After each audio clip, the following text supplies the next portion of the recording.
This video is something that I was very hesitant on making, especially because the last time that this subject was even remotely broached, I got a death threat. And then I thought of it another way. If it's getting a death threat, it's controversial. If it's controversial, I can make a video on it. So I'm going to make a video on the following question. Could AI write better Thomas the Tank Engine than what we've currently got? Before I get into this one, I will state this is definitely my own personal opinion. You will have a lot of thoughts on this subject, and I already know that some of them won't be very pleasant. So I ask you, if you are going to leave a comment, please keep it respectful, or I will not only delete your comment, but block you from my channel.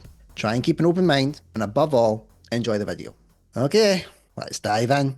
So let's get the elephant in the room out of the way. Whether we like it or not, AI is here. It's been integrated very slowly into everybody's lives. Some people think it's a good thing.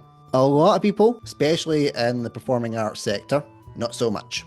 And I am going to be upfront, wasn't a big fan of AI. I believe it will take jobs away from people in the creative industry.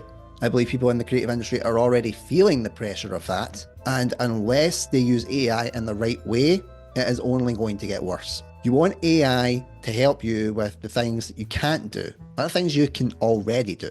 But then I started thinking a little bit more about it. If AI is here to stay, then we have to adapt to it. There is potential in AI. You can see that with a lot of companies using it to their advantage. Hell, even people on YouTube are already using it to their advantage. The top YouTubers are using AI to boost SEO, which is search engine optimization, give them ideas for thumbnails, hashtags, and other ways that they can boost their channel productivity. But could AI help Thomas and Friends where it is currently failing? Well, first I want to talk about the franchise itself and its current state of affairs.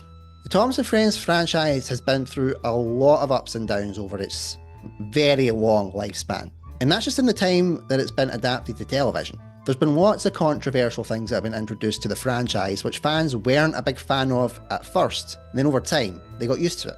Such examples are the hit era, with it being such a departure from the style of the classic era, especially in the writing department. Many fans tuned out of it, but the fans that grew up with it have the same nostalgia for that era of the franchise that my generation had for the classic era. Then it went to CGI, and there became more of a backlash around it. But once again, over time, we used CGI to our advantage rather than the disadvantages, and it became something that was beneficial to the franchise. Different ways of telling stories, different camera angles that we couldn't use on model sets, the engines being able to emote and speak on their own, and it proved that with the right writing staff behind it and people that really cared about the franchise, we could take these changes and bring them forward, and it did, into a new golden age of Thomas. Then Blubber came along.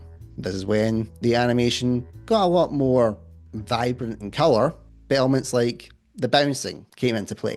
And then once the 24 seasons of Thomas and Friends wrapped up, we went into all engines go territory. I've said enough about this one. But it was a massive switch to 2D animation. The style of the show was completely revamped and changed for an audience that wasn't used to it beforehand. But over the intervening years, it has built up its own following of fans. My point being that change is a natural part of Thomas and Friends' life cycle. So it wouldn't be surprising if AI was being used to adapt to the Thomas and Friends franchise, because the franchise itself is having some challenges. At the time of this recording, we don't know what is going to happen to the franchise. All Engines Go is in its 4th season, there isn't any plans to make any more series, and the future of Thomas and Friends is up in the air. It's all hearsay, rumours and speculation. So if Thomas and Friends did carry on, could AI revolutionise the franchise? Could it become a new part of storytelling, character development, or even animation? This is where my controversial take is going to come in. Please bear with me. I believe that AI could help Thomas and Friends, but only to an extent. Let's break it down in those subjects that I just described. And the first one being storytelling. A lot of people have ideas for Thomas stories, but they can't get them out of their heads. They may struggle with story structure. They may just have a hard time just getting the words out. This is where AI could help, because you could open an AI software such as, let's say, Google Gemini or ChatGPT, put down everything that you want for this story, as much detail as you can, and it would spit out an idea for you. But don't take it as gospel. AI can only put in so much of that information. It would essentially give you a template to start with, and that's where your editing brain would come into play. You would need to look at the story, figure out what you liked about it and what you didn't like about it, and get your creative juices flowing. Now, character development is something totally different. Character development is something that comes from the author's understanding of those characters in the franchise. AI couldn't put that down in a way fans could. Fans know the characters inside out. Fans understand the characters' motivations, how they would speak, what they would say, how they would say it, and when they would say it. You couldn't get an AI to spit out a story that is incredibly true to the characters of a franchise that has spanned almost 8 decades over various iterations. That comes from the writer themselves. So in terms of character development, AI couldn't help you. You are on your own.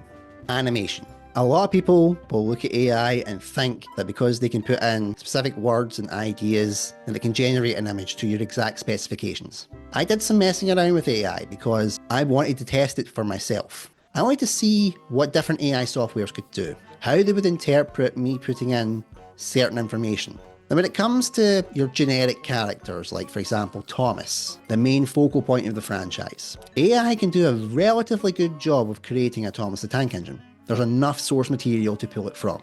But if you're trying to create a character that's more obscure to the franchise, for example, a character from the Hit era, let's say Billy, that's going to be harder for the AI to generate. You would need so many exact specifications for this character to put into the AI software, and even then, you wouldn't get it right. Because the more obscure the character is, the less of an understanding the AI software is going to have. It's constantly learning, adapting, and changing. It takes what you say, tries to create something, but it's never going to be exactly the way you want it. There's software that can create engines. They use that type of software in the CGI era of Thomas and Friends, but it requires humans to develop those characters to create them to the specifics that the fans will want. So in terms of animation, I think you can rule out AI. Could AI write a better Thomas the Tank Engine script? The honest answer is no, it can't. But it doesn't mean you should rule out AI altogether. AI is a tool in your toolbox. It's something that you can use to help if you are stuck and get your creative juices flowing. It's like me using this microphone. If I don't have this microphone on, I don't have as good a quality of sound. If I don't use the webcam I have right now, then the video isn't as good. If I don't have my ring light, the lighting is pish. We integrate technology into our daily lives. AI is no different. And I was the guy that did not like AI to start with. I've seen too many sci-fi films of machine uprisings. But using AI in an experimental capacity, or a tool just to brainstorm ideas, doesn't mean that you have to use it all the time, follow it religiously, and copy everything that it does. Because that's when the trouble starts. Use it sparingly, use it to improve the quality of your content, but we can't lose the human touch, because then the soul of that project is gone. So those are my thoughts on AI and Thomas and Friends. You'll probably think that some of those points are a bit controversial, but as long as you let me know in the comments what you think, in a respectable way, I will treat you with the same respect. You get snarky, you get blocked. Thank you for watching, and until next time, keep on chugging.